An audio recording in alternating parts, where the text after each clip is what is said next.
90% of that now. Hello, folks. I'm Stephen Bornstein. I'm the director of SafetyNet, which, as most of you know, is Memorial's Research Center for Occupational Health and Safety. And I'm delighted that you could all come to what promises to be a very interesting and helpful presentation on diesel fume issues. I'm going to whip out the piece of paper which has Kevin's bio on it, so I don't say anything really stupid. What I see from the technology is there are 4 people out there who are using video cameras and 11 people who are listening but not being seen. I'm assuming that everybody who's out there can see the slides, which starts with diesel emissions, how harmful are they? If you can't, please say something now.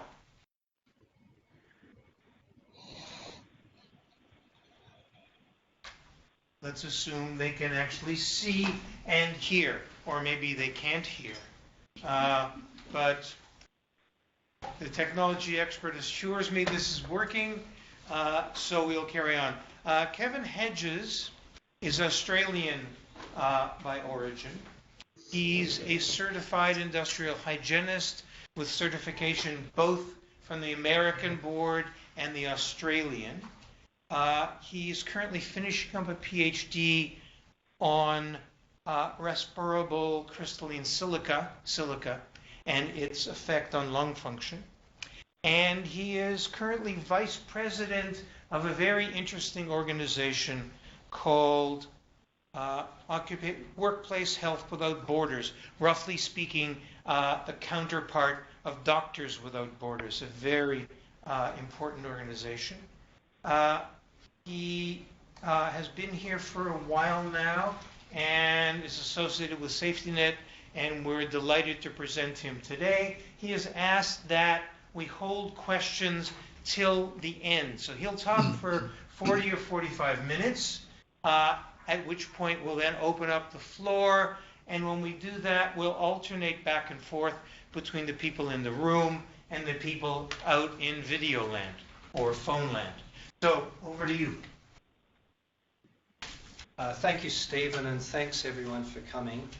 I just thought I'd start off by saying that in my career as an occupational hygienist since 1990, this would have to be one of the most important, if not the most important issues that I've come across, diesel emissions. So I just want to make sure that everyone takes note of that before we start.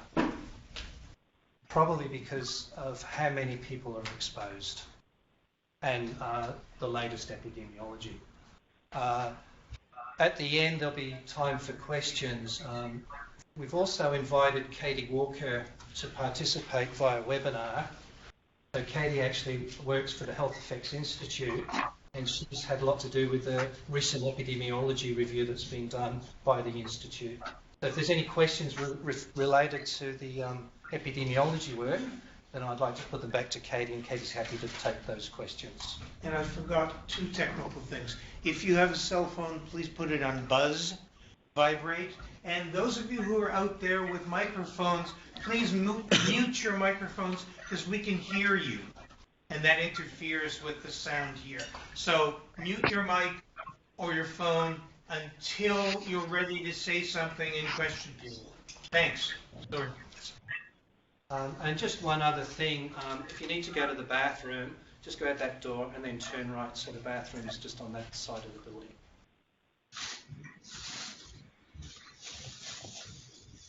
Just quickly a bit about myself. I was actually born in England, and I immigrated to Australia when I was 9. And I want to tell you a bit about my dad. Dad actually worked in the Air Force, with the British Air Force, and he was stationed in Maralinga, which is in South Australia. So he was there during the atomic bomb testing. He fell in love with Australia. He's from England, and then when he had a family, he decided that he wanted to take his family to Australia. But just before he went, he was actually a firefighter too. So my dad's also a fireman, or he was a fireman. And then when we went to Australia, Dad worked as a coal miner for 20 years. He was underground after about 19, 20 years, and he had coughed up blood on a handkerchief, and he was showing his friend his blood. And it had been happening for a while, and it was a real bit of a man's man. And he said, I think there's something really wrong here. He said, John, you get to the doctor now. So he was diagnosed with lung cancer, and he passed away a year later. I'm sure everyone in this room has some sort of experience like that, or they know of something like that. Scientists are very good at having strong evidence before they do anything. And I guess there's been a lot of debate about diesel emissions. Are they harmful? Are they not? Will they cause lung cancer or will they not? And hopefully by the end of this talk, you can walk away and you'll be better off informed. But just remember that we've got quite a cross-section of people here and also on the webinar. I'm really going to try and have to pitch this so that I can sort of reach each of you. There's some occupational hygienists here. So I want to try and provide some information for the occupational hygienists, but I also want to share good practices with everyone else as well. These are the things I'm going to be talking about. Level exposure and risk of lung cancer. I feel like I've got my back to that. Is that better? Okay. So levels of exposure and risk of lung cancer, measuring exhaustion exposure, assessing exposure data, and determining whether exposures are acceptable, and just some strategies and good practices to lower emission and exposure. Hopefully this will raise your awareness around diesel emissions, and hopefully bring increased attention so that when you go back to your workplace, talk to other people, then you can relate back to this book. But I just want to give you a caveat. It's not all diesel emissions are that harmful. There's been a lot of work to look at what they call new technology diesel engines. So when they've looked at toxicology testing of exhaust on animals, they found that they're nowhere near as harmful, one. And they've also looked at the newer engines, and the amount of particulate that's produced from these newer engines are orders of magnitude lower than the pre-2007 engines. The older engines we're talking about. It's a cocktail of things, diesel emission.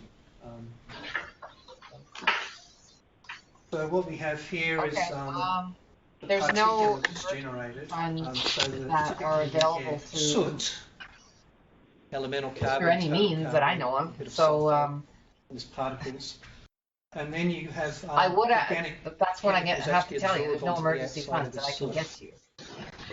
I will get the EI letter. There's also vapors, but the thing is, Lorraine and exactly write it up. They don't have your on it. It's a standard letter they have. Condensates. You've So got you this apply transition. for So you've got all the vapors. Excuse me, there are people talking on the phone at the same time as the moderator is. Phase and vaporous phase. There's a transition. Can you put your phone on mute? Well, I'll get it So the for gas you. is carbon monoxide, carbon dioxide, nitric oxide, nitrogen dioxide. And the International Agency for Research in Cancer has said it's all of the diesel exhaust emission that causes lung cancer. Okay, bye-bye.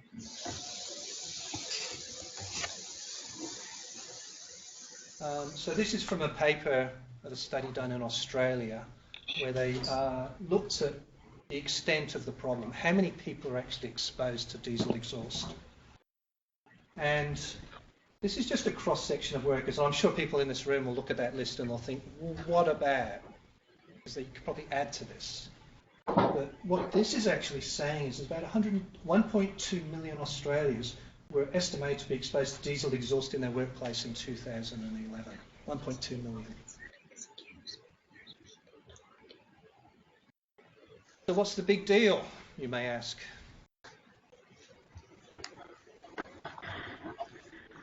Back in 1999, according to the Health Effects Institute, the evidence wasn't strong enough and there's been various scientists involved and lobby groups to say, to add that to it. And here we are, November 2015, the Health Effects Institute, based out of Boston, which are a non-profit group, actually sponsored by both the automobile industry and the US EPA, have said there's enough evidence to say that diesel emission causes lung cancer. And this is on top of the International Agency for Research, the International Agency for Research in Cancer, confirming diesel exhaust as a known carcinogen as well. But the Health Effects Institute goal isn't really to set a limit. It's about looking at the epidemiology, and it's looking at the science and showing that the science is now good enough for regulators to set a limit. And as I said, Catherine Walker from the Health Effects Institute may be there on the webinar, I'm not sure. But if she is at the end, when we ask questions, then maybe we can refer them back to her.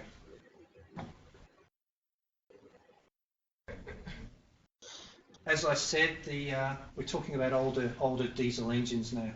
But you just look at the extent of the study. We're talking about 12,000 US non-metal miners and 31,000 workers in the trucking industry.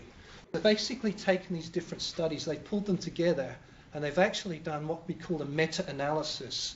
So each of the studies will have its own sort of statistical power. But then when you pull the studies together in a meta-analysis, then the statistical power will be much stronger. So this actually was produced by the Health Effects Institute when the report was released on the website. So you'll see that there's actually links in my presentation that go to the Health Effects Institute report. But they do say the studies do withstand scrutiny. Now they require care in efforts to calculate risk. So what that means is, as the regulators start to digest this information, what is an acceptable level of risk and what should the exposure limit be?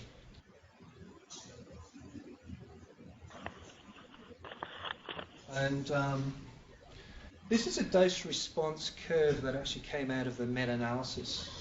And what this is saying is that the actual measure for diesel exhaust is elemental carbon. So in the soot that I showed you earlier, the actual core of those particles is elemental carbon.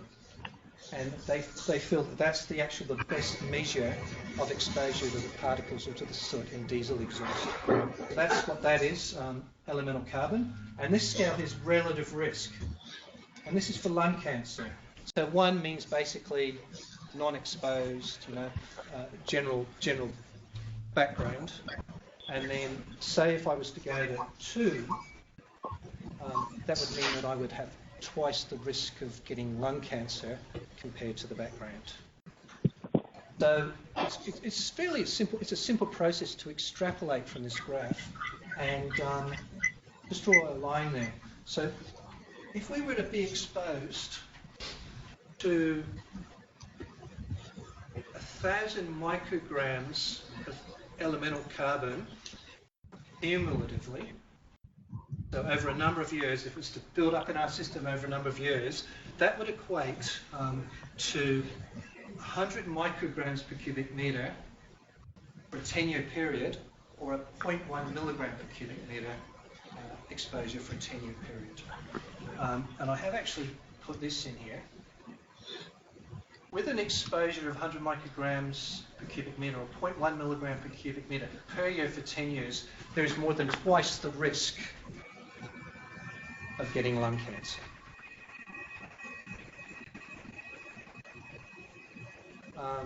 But I also want to add to that, there's been a more recent review done by the Institute of Occupational Medicine out of Scotland. And they've actually suggested that risk is even much greater. So, if we're talking about heavy smokers, we'll probably be way up there somewhere. If we're talking about, your spouse is a heavy smoker, and they're smoking indoors, which isn't allowed anymore. You might be sort of here somewhere. And here we're talking about maybe just environmental levels. So these different spots here represent different studies that are put together in the meta-analysis.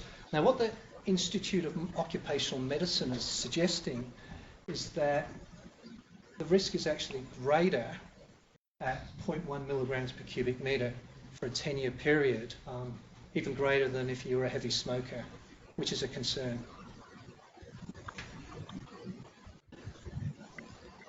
The overall panel conclusions, so this is the Health Effects Institute expert panel, and if you look at the number of researchers on that panel, there's close to a dozen, and these are all well-known experts in the field.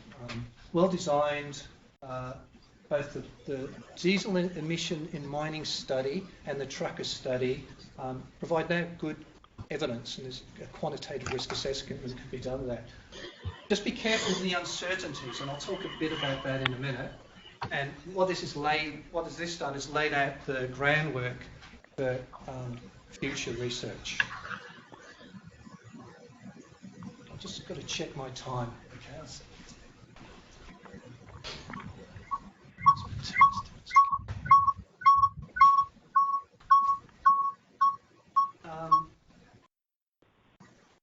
This is also being produced from Kim et al. And this range of researchers looking at cancer. And what they're saying is that the attributable fraction of lung cancer from being exposed to the diesel exhaust is about 5%. So 5% of people exposed to cancer. Just a general figure, 5%, which is about 1 in 20 men and about 1 in 37 overall. Men actually have a greater risk in this study. Now I'm going to do something. I think I'll take a chance and do this. I need 10 people to stand up. So maybe 1, 2, 3, 4, 5, 6, 7, 8, 9, 10. Maybe if these people at the front can stand up. I think it's probably easier to do than actually going through the slides. Okay. In your lifetime, unfortunately, 1 in 3 of you are going to get cancer. So maybe if you can stay standing, you can stay standing, and Barb, you can stay standing. And everyone else sit down.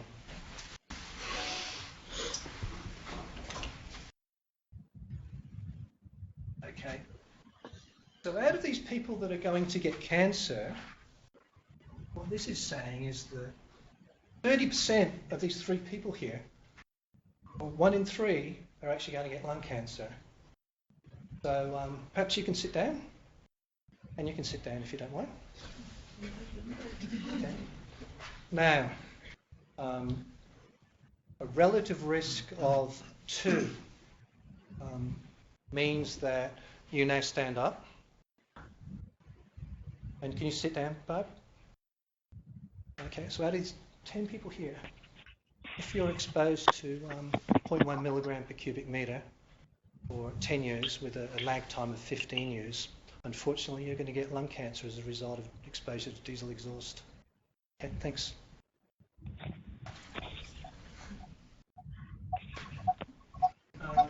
So now they've actually been able to extrapolate back on that dose response curve, and they're able to work out what the excess lifetime risk is through age 80 years for 10,000.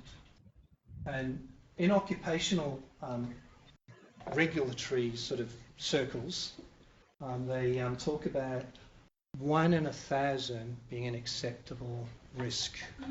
But when you look here, even down to a quarter of 0.1, we're still talking about 689. We're talking about an excess lifetime risk. That would go 689. tell me? 6 out of 1,000. How many? 6. 6 per 1,000. Okay. So even at a quarter of 0.1, we're still seeing a 6 in 1,000 risk. Thanks, Stephen. Oh, I'm sorry, I'm wrong. It's 69. 6.89 out of 68.9 out of 1,000. So it's 70 times the allowable risk.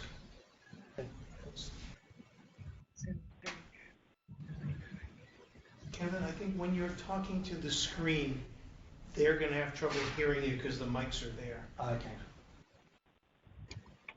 Okay, now this is a pretty busy slide, and diesel emission does cause a lot of harm. It doesn't only just cause lung cancer, it causes other things. So there is a recent study coming out of Australia looking at childhood brain tumours from people being exposed to diesel exhaust, and then what happens to their offspring after they've been exposed to that. I'm not going to go into that, but I just want you to take note of that. Urinary bladder cancer. Nitrogen dioxide is an actual interesting one because they've lowered the limit. The American Conference of Governmental Industrial Hygienists, who most people follow, have drastically reduced the limit for nitrogen dioxide from 3 parts per million to 0.2 parts per million. I guess the issue with NO2 is it really affects asthmatics. So if you have any asthmatics, say, working underground, they're exposed to diesel exhaust, then they might have a reaction to the NO2. Carbon monoxide is a chemical asphyxiant. So it actually, the carbon monoxide, as you know, forms with the it forms carboxyhemoglobin. So it basically starves the blood of oxygen. And nitrogen dioxide, it can go into, say, trenches and holes and confined spaces, and then cause asphyxiation that way. But don't forget fatigue, noise, heat, poor ergonomics, and whole body vibration from these big diesel engines that sort of might operate in a mine, for example. Just with what's been happening in Paris, carbon dioxide is also a greenhouse gas. And if you think about what's happened in Beijing with the red alert, so if you think about nitrogen dioxide, that causes photochemical smog. And if you think about the increase of carbon dioxide in the atmosphere, it's going to keep getting worse if we get more of these vehicles on our planet emitting carbon dioxide. And the thing is with carbon dioxide, you may have a clean burning engine, but the carbon dioxide is still going to be pumped out. Been a lot of research done on nanoparticles. So if you think about a nanoparticle or an ultrafine particle, we're talking about particles less than 100 nanometers or a 0.1 micrometer. So we're actually putting out nanoparticles into the atmosphere from the exhaust of these engines. And the issue with the nanoparticles is that they can actually pass through the cell membranes in your lungs and get into your bloodstream that way. So there's a lot of research being done more recently on how harmful nanoparticles are to your body. My background's mainly mining, and this presentation is probably more targeted towards mining. Probably because it's been such a big issue in mining for so many years. So I've just got a graph here out of the International Agency Research Cancer Monograph that actually just compares all the different exposure groups. And you can see where mining and tunnel workers sit compared to other groups.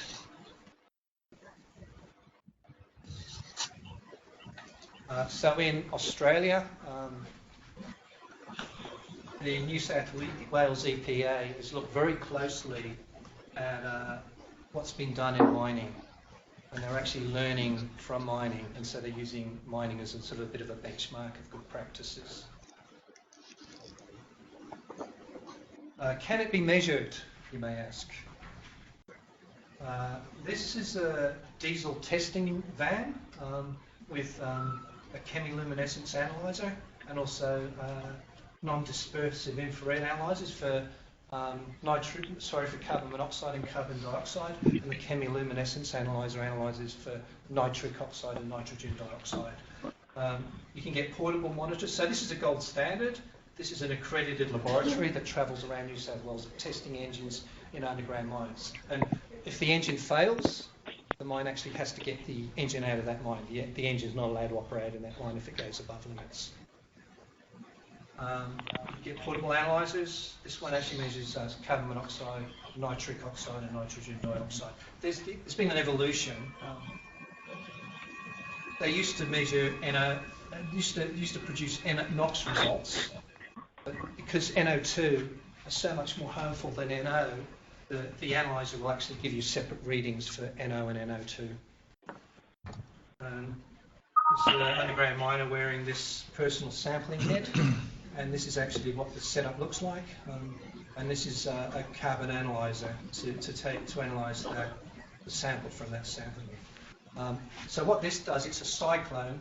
So basically air's sucked in, spins around, and it goes through another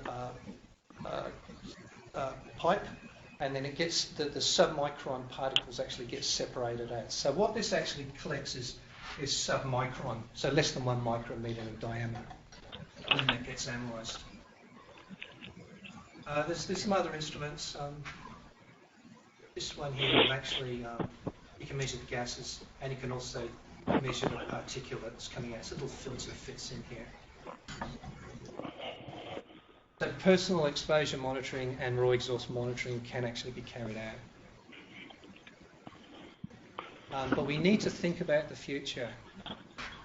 This is what Switzerland are doing. This is recent legislation. So they've said that any diesel engine used in new construction, machines must comply with a Swiss particle number emission limit. So up to now we've been talking about mass. What the Swiss have gone to is the number of particles. So if you think about these really, really small particles, what they're seeing is that the particles are more hazardous if there's more of them rather than how big they are and how much they weigh. And they've also said that all construction machines sold in Switzerland be fitted with diesel particulate filters. So every single diesel engine in construction has to have that particulate filter.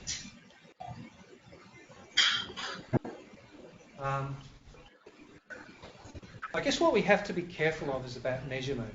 Is it both precise, is it repeatable, and is it accurate? Is it reproducible? And you might find that there's an analyzer that will do an analysis for you, but it's really important that what we're actually producing, the result the equipment's producing, is different from the background. And I won't go into that much more, but I just want you to make a note that it's really important to think about these things. And it's really important for us as hygienists to do the statistical analysis, because we want to be able to measure exposures well below the limit. So we want to be able to measure low levels, but we also want to have confidence in that result that we can do the statistical analysis as well. But it's very difficult when exposures are low and when limits are set very low. We need to understand what the exposure profile is, what the distribution of exposures are, and this is the method, most popular method for doing it. It's the US method. But I think we've got to be careful here and not just accept the American method as sort of like the gold standard. We need to look at what the Brits are doing, and also what else. Just going back to the statistical analysis, it's really important that we treat the data properly. Like we don't pull the data into, say, a broader exposure group. Just bear with me, because I'm just trying to sort of target occupational hygienists here.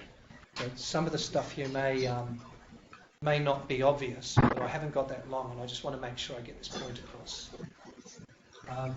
We need to drill down. So, for example, if you have a loader operator and a truck operator underground, don't pull those two exposure groups together and call them, say, mobile machinery underground operators. Because what happens, once you pull these exposure groups together, you get a blancmange. My wife said, oh, maybe a trifle is a better term. But anyway, you've got different exposure groups and you're trying to pull them together into one group. And the problem with that is you're going to get false readings. So drill down with your similar exposure group, and that way when you do statistical analysis, you get real results. So there's tools online that will let you do that. Whoever's doing the dishes, if they could put their phone on mute, it would be great. It does the statistical analysis for you, or you can do real-time monitoring. You can put an instrument in a cabin, and it actually measures the particulate in real time that's coming into the cabin. So this was put inside of a cabin in an underground truck. And so as the vehicle is going up and down, underground and to the surface, you got this graph.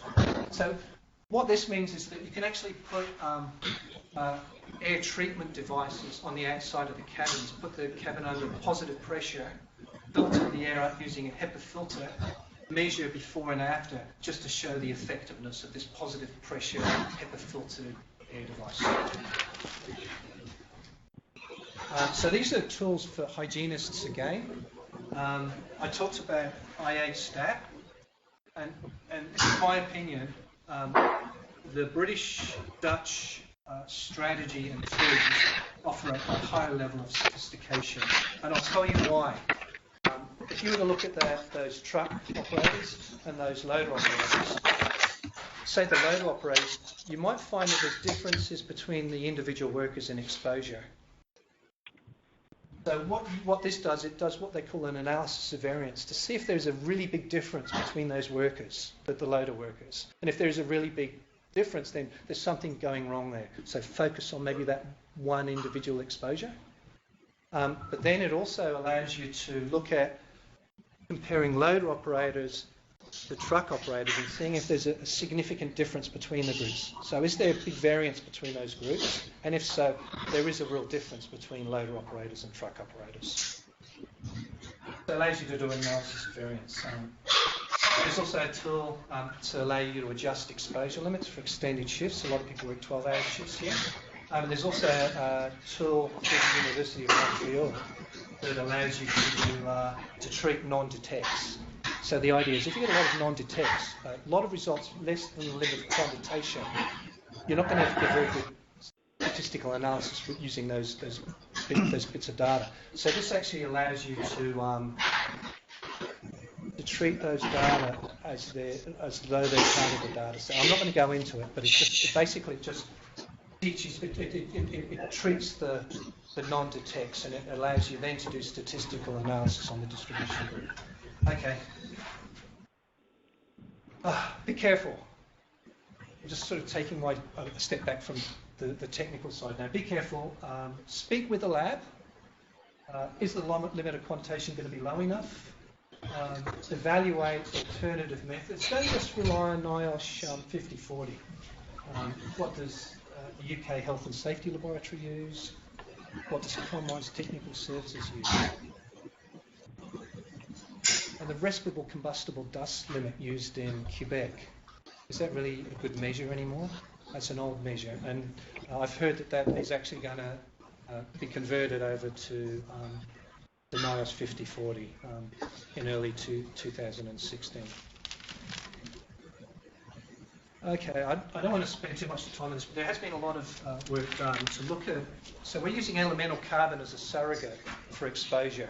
The elemental carbon is actually representing the particulate matter, and that there is an assumption that elemental carbon is actually a good measure for the particles. This research has actually compared elemental carbon to total carbon below 50 micrograms per cubic metre, or 0.05 milligrams per cubic metre, and they found there's quite a bit of variability at those low levels.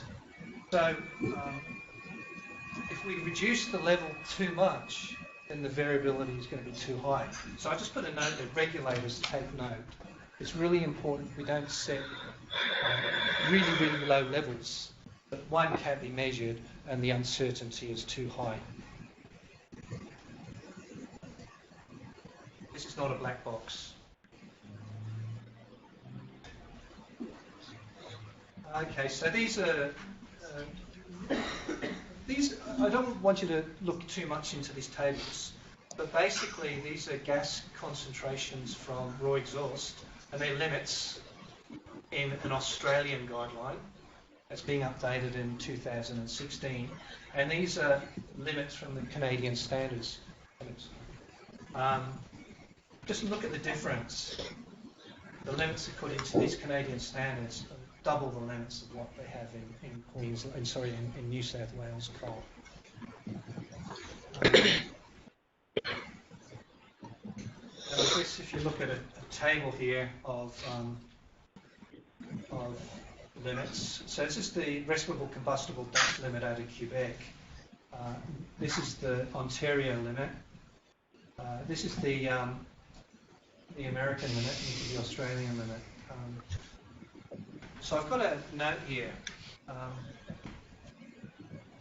Generally speaking, the limits in the provinces in Canada are 3 times greater than the limits in Australia and the US and many other countries. And I'm just going to ask a rhetorical question. Is this acceptable?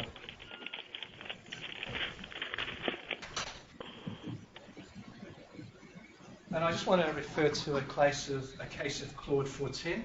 He was an electrician, worked underground for 25 years. He wasn't a smoker.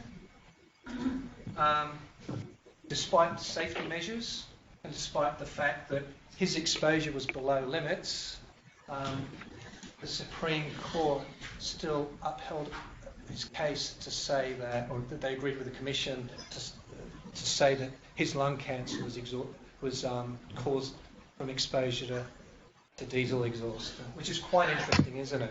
That the mine was below limits and they had good safety standards, but this court still found this guy's lung cancer was caused by exposure.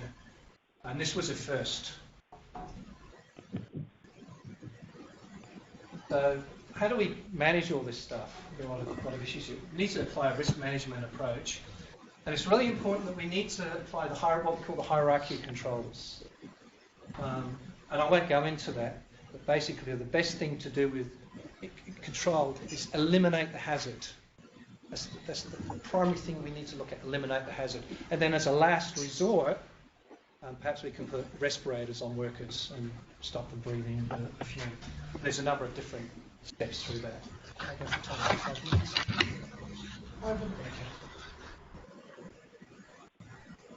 Okay, so how do you know if you've got diesel fume in your workplace? Is there a visible haze or smoke? Are vehicles left idling? Is there multiple engines? Soot deposits? Ill health complaints? As I said, nitrogen dioxide may affect asthmatics or people with asthma.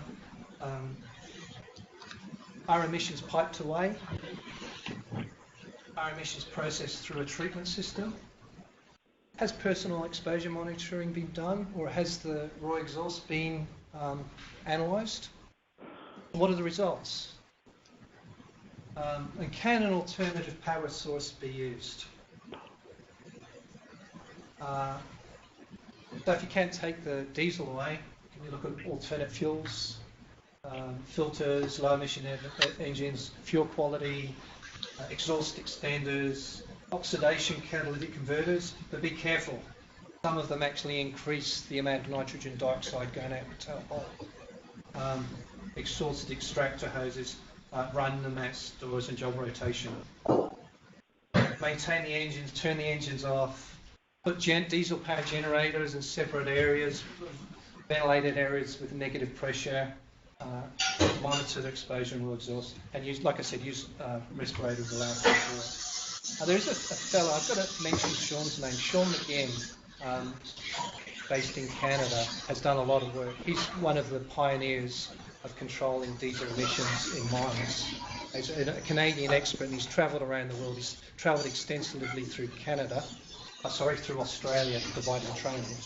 And so this is his website. You can actually get a 50% reduction if you really treat the engine properly. Good mid-life cycle, change the engine mid-life cycle, preventative maintenance, all the preventative maintenance. So it's not about putting more air in the room or increasing the amount of ventilation. in the mine. It's about looking at the engine first, controlling the source. I won't go into it. It's just showing that biodiesel can actually increase NO2. This is the kind of device that can fit on a cabin. It puts the cabin under positive pressure, filters the air through a HEPA filter, and then you can get good results for getting clean air in the cabin for the operator. This is an electric-powered loader produced by General Electric. And I just noticed that General Electric and BHP Billiton just announced a partnership. So obviously that's the direction they're going in. They're replacing their diesel engines with electric-powered vehicles.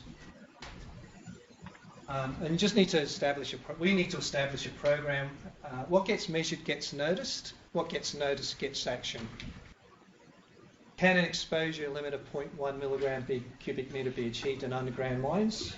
This is some data that came out of Queensland. And you see for every single exposure group, the upper confidence limit is below 0.1, except for long wall moves. So there's a lot of machinery used, it's quite intensive, and the exposures will be much higher. Perhaps they can control those exposures using respirators. So I've talked about harm. I've talked about that it can be measured. We've talked about the hierarchical control, which is really important, especially in legislation. And checking current practices against good practice will improve what's going on. Some resources there for you to links that might be useful. And I've actually got my son's permission to put this photo up. And let's bring health. Let's make sure that workers go home healthy every single day and bring health into health and safety.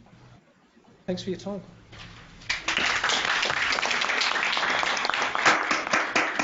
Thank you.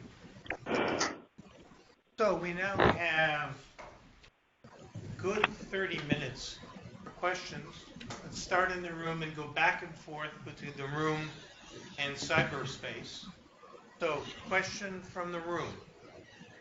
I have one for starters. You said the magic date is 2007.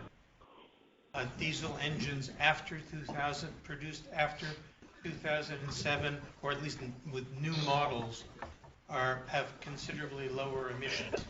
What do we know about the age of diesel engines in, well, the country you know best is Australia and mining. What do you know about the average age of those engines? How many of them are not new? How many of them are old?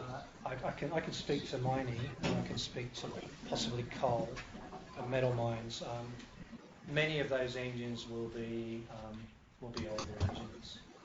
So there's been a lot of work done on those engines to retrofit. For example, in the coal mines, what they did is they developed filters that would go on the exhaust from these engines to filter out the particles.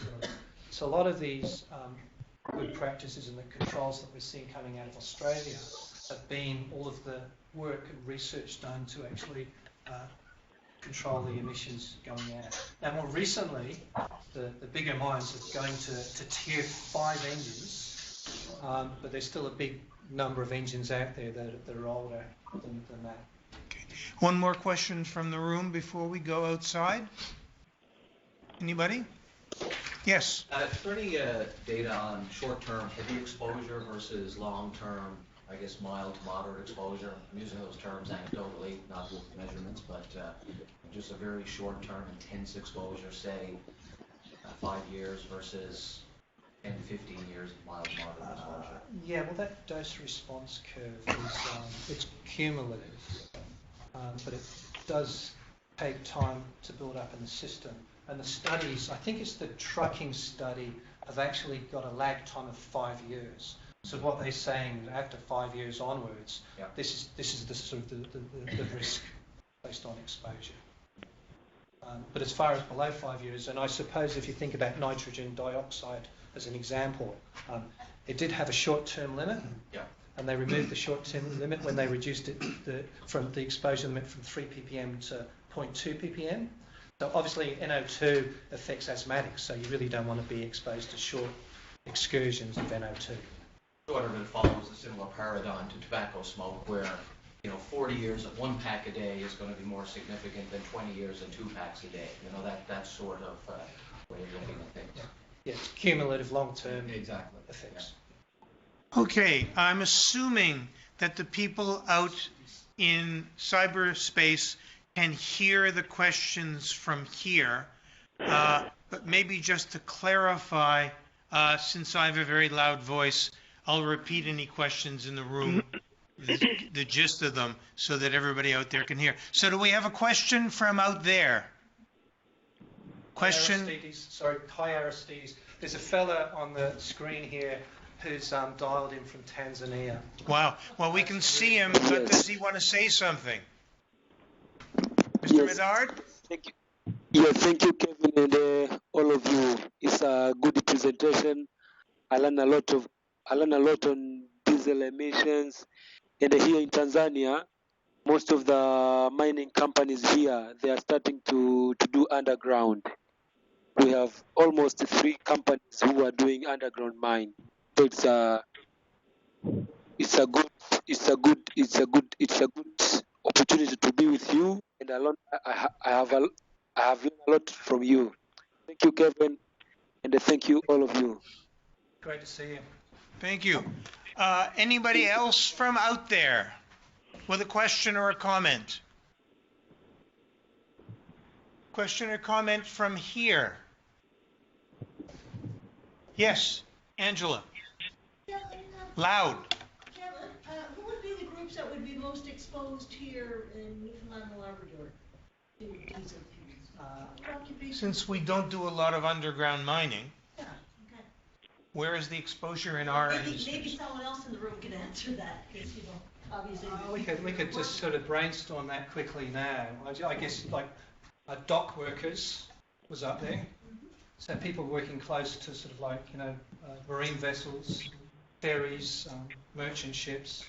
And you look at those, the flues coming from the ships, quite a lot of them are quite low. And you look at the sort of like the cabins, where the cabins are in relation to the actual, where the exhaust is. What about shipbuilding? Are the places where the shipbuilding is done heated by diesel engines? I don't know. Anybody know? Firefighters would, Oh, yeah. both inside and outside. Sorry, firefighters. Would be exposed inside and outside, in their buildings and outside. Because of the big vehicles that are the Well, they fire live there, engines. for example, St. John's Airport now works 24 hours. So they're in the building 24 hours, and the vehicles are in the building. Yeah. How good are those vehicles? How old are they? How good is the fuel quality? How good is the ventilation? Very. What about mechanics? Absolutely. Diesel mechanics? Yeah, absolutely. I mean, there'd probably be a lot of people exposed to diesel fumes in maintenance workshops, especially in winter with the doors being closed. If those workshops aren't ventilated properly, older equipment, poor quality fuel, perhaps. Yeah. What about people who bought Volkswagens? Are personal vehicles, not big trucks, but cars with diesel engines, do they emit inside the driver's cabin? Well, your standard air conditioning system, HVAC system, isn't designed to remove respirable particles. So, you can't really say much more without actually taking the measurements, but possibly if it's an old engine using poor quality fuel, then sure. Another question from the room before we go out to the people out there? Comments and questions from cyberspace? There are 23 of you. Katie Walker's there. Katie might want Is Katie Walker out there? Hold on a minute. We can hear you. Oh, you can hear me. Yes. loud and clear. Okay, it's saying that it's muted, so good. No, I don't really. I had to get on the call a little bit late, so I didn't hear the early part of it. But I actually do have a question for those of you who've monitored mines or your workplaces more data on historical levels of exposure to elemental carbon or other metrics of diesel exhaust? Look, there's been a lot of information collected in Australia that I know about. There's also a researcher in Western Australia called Susan Peters. She's looking at a lot of the data in mining in Western Australia. As far as doing this sort of research in Canada, I did actually ask this question of a guy called Glenn Staskus at a Mining Diesel Emission Council conference in Toronto. So they've been running those since 1980, and they said they hadn't collated that data up to now, and that's in Ontario. And I also just wanted to follow up on the question about the sort of time-dependent exposures, like, short-term intensive versus long-term low levels. And it's a very good question, and a question that epidemiology doesn't tend to answer very well. And certainly it was a question of the diesel exhaust studies that our institute looked at, because most of the modeling, as Kevin has said, is really on looking at a cumulative exposure, and it's not very sensitive to questions of what happens if you really have a low-level exposure for 40 years versus intensive exposure for 5 years. And they tend to treat the cumulative measures for those people the same, and which may not be the case, as you've pointed out, for smoking, but it's a modeling question that goes into into risk assessment itself.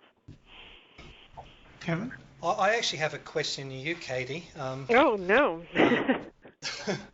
The recent study, or the recent review done by the Institute of Occupational Medicine, where they've quoted a risk of greater than 200 for a 45-year exposure. I don't know if you want to. Would you mind commenting on that? You don't have to. Well, I haven't sat and looked at their report in detail, except that they basically do back away from that number, saying that they think it's a really unstable estimate, and I would suggest that the work from Deborah Silverman, the National Cancer Institute, and NIOSH study, basically actually sees more of a tailing off of the odds ratios or relative risks at the highest concentrations, which is consistent with what we see with smoking. It's also consistent with what we see with air pollution, that it's not a linear relationship going all the way up to 200, relative risk of 200. I think that's highly unlikely. I think if you actually if you tried to estimate what the numbers of deaths would be from lung cancer from those, that you would probably account for all lung cancer deaths. I mean, it's a sort of an estimate one could do, and so they were definitely backing away from it. I'm sort of surprised, actually, that they even reported such a high level. I mean, it's just highly unusual to see something of that magnitude. So, thanks, Katie. This is getting recorded, and I just wanted to get that clarified. Thanks. Let's go back to the room. I have a few text comments. Good. Want to relay those? One was just if you could put the resource page back up so that I can make note of that. And I've got a couple of questions if you want me to give them that. Sure. One was radon considered in the underground studies? In which studies? Are you talking? Katie's probably the best. I can answer, but Katie's much better placed to answer that than me. I can certainly answer that question for the mining studies. Yes. This actually was an important question for these studies. One of the research strategies for the diesel exhaust and miner study that NCI and NIOSH conducted was to select mines where levels of radon and other occupational confounders for lung cancer were low already, and so they pre-selected the mines, which is sort of what you want to do because it's tougher to sort of take them out of the analysis later on. And secondly, and what they found was that the levels indeed were very low. They were sort of below limits of detection for radon on average 60 to 70% of the time in the mines. Some mines, one of the mines had 80% of the values were above the limit of detection, but none were really much sorry, I was going to say the mean levels were maybe 4 picocuries per liter, or which is at around the U.S. residential action limit for taking action. So that it's present, but we did a bunch of analyses in the report, and I think pretty clearly lay out that it's highly unlikely that radon would explain the results that they found, given that the relative risks were around 2 to 3 for, meaning, a 2, whereas, the relative risks that we estimated for radon might be on the order of 6%. So,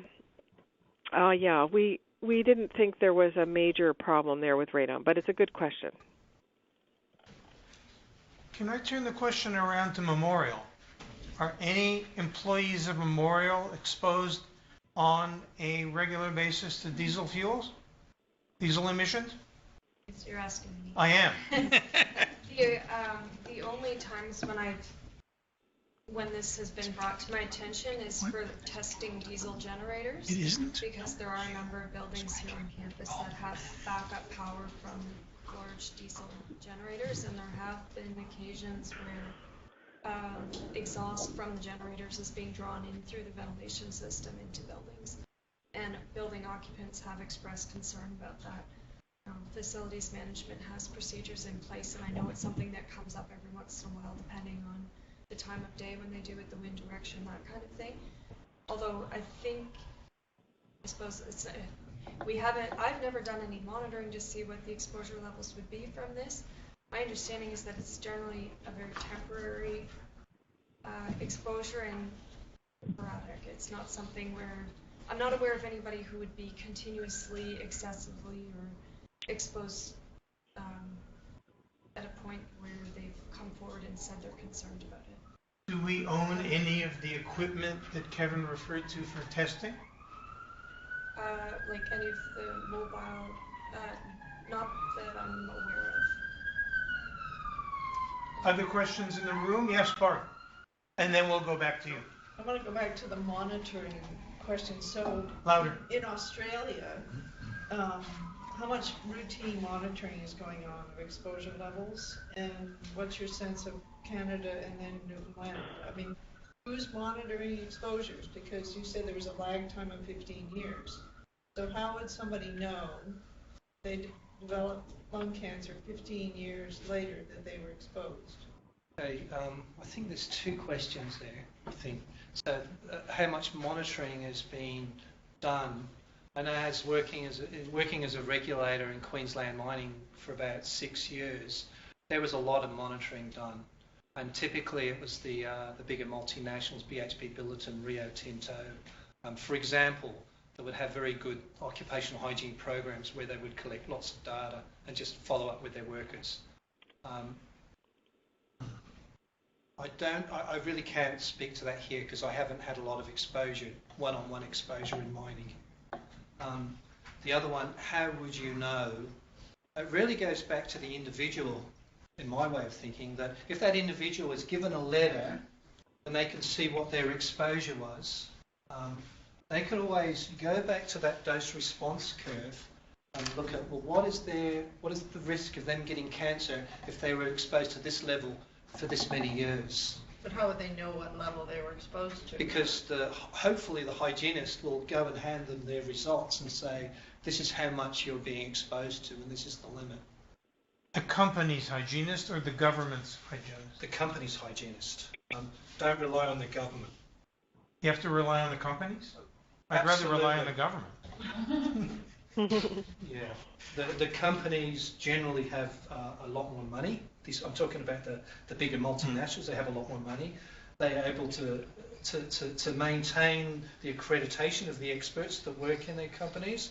They have access to the technology. They should be self-compliant and not rely on the government to manage the risk for them. And I guess I just want to add something to that, Stephen. And I'm speaking as an Australian now, but I am Canadian, so I apologise for that. I've lived in Canada, but I apologise for speaking as an Australian. You mean speaking like an Australian or speaking as an Australian? As an Australian. The legislation in Australia is typically risk-based. it's a lot less prescriptive than it is here. So really, as technologies change, as the epidemiology research is done, then limits get lower.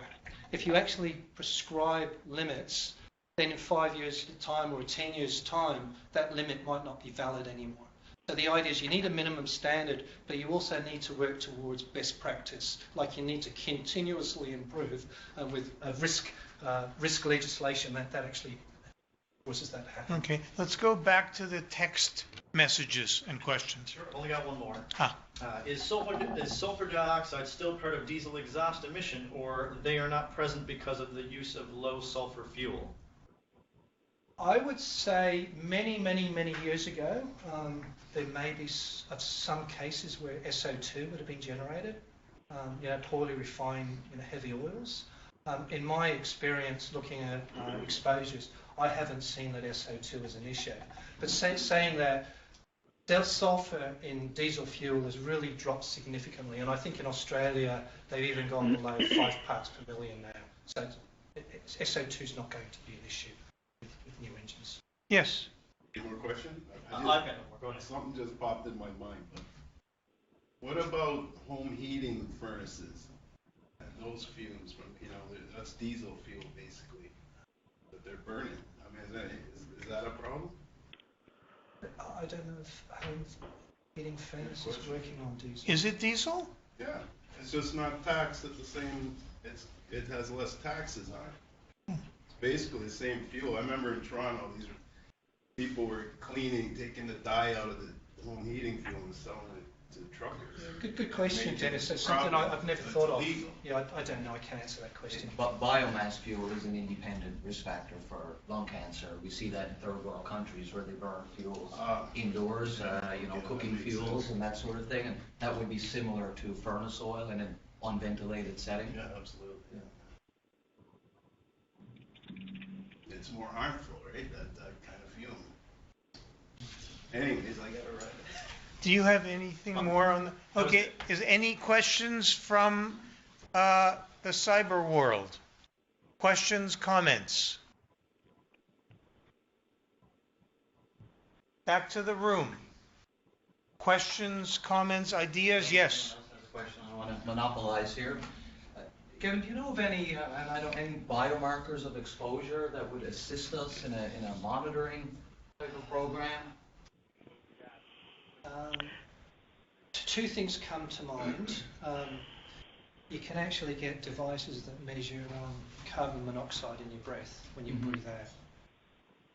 So as you sort of, your carboxyhemoglobin forms, but then you've got to get rid of that carbon monoxide and you breathe it out. So I have seen some sites, a steel plant, for example, they did actually have these analyzers that would measure carbon monoxide in the breath. There's been work done in New South Wales coal during a longwall change to measure DNA adducts as well, and that research will be around somewhere. Yeah. I could just add to that, if I might. This is Katie Walker from the Health Effects. I just wanted to say that back in 1999, or when ATI published the first sort of review of the epidemiologic literature, I mean, there was a lot of, a number of people asking the same question that you are. Is there a reliable biomarker that could be used? Now, for historical exposures to diesel exhaust, of course, if you haven't collected the blood or other biological fluids, there's no way to do that. But they're also just, nobody could really agree on an appropriate biomarker for diesel alone. So it ended up sort of dropping out of the research program in favor of some form of elemental carbon, which is an imperfect marker, but at least was one that people could agree on both sides of the debate. So, and as Kevin was saying, the newer engines are a lot cleaner. So some of the DNA adduct stuff from, benzoate pyrene or other polycyclic aromatic hydrocarbons is going to be diminishing substantially in future diesel engine emissions. They've dropped by like 99%. So it's unclear, I think, but a good question. Thank you. Okay, any more questions from the cyberspace? More questions from the room? Comments? One more at the back and then another here.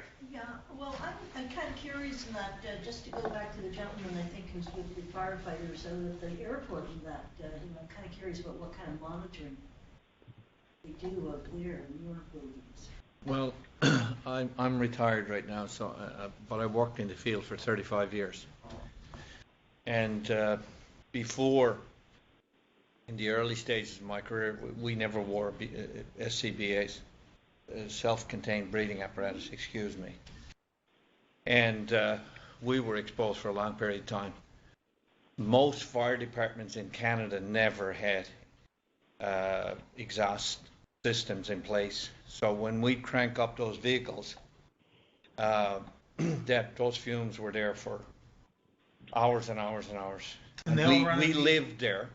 We slept there, if you will. I worked first for 10 and 16-hour shifts. Now it's many fire halls work for 24 straight. So you can imagine that kind of exposure. Like, these vehicles are huge, the vehicles at airports specifically. So we were exposed for a long period of time, both on the fire grounds and at our workplace for years. And what one of the concerns I have is, people talk about certain Australia, you were saying, had monitoring, but were people wearing the proper PPE all the time? And what level was it? Because I know we never wore SCBA for years. So what was the PPE appropriate to do the job? There's some really good questions there. I'm just thinking about my own dad. My brother worked in the same mine as my dad, and my brother used to say to Dad, my brother was an electrician, and he used to say, Dad, put your respirator on, put your dust mask on. They never did.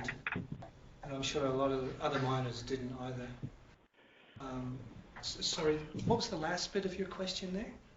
I was just wondering what the level of PPE that those people were wearing. It's a really good question. Was it appropriate? And I guess with these nanoparticles, there's a lot of science emerging, and are the respirators that are in place now good enough for these nanoparticles? There is research being done. There's a lady in Australia, Kerry Burton, her name is. She's actually looking at testing respirators against diesel fumes.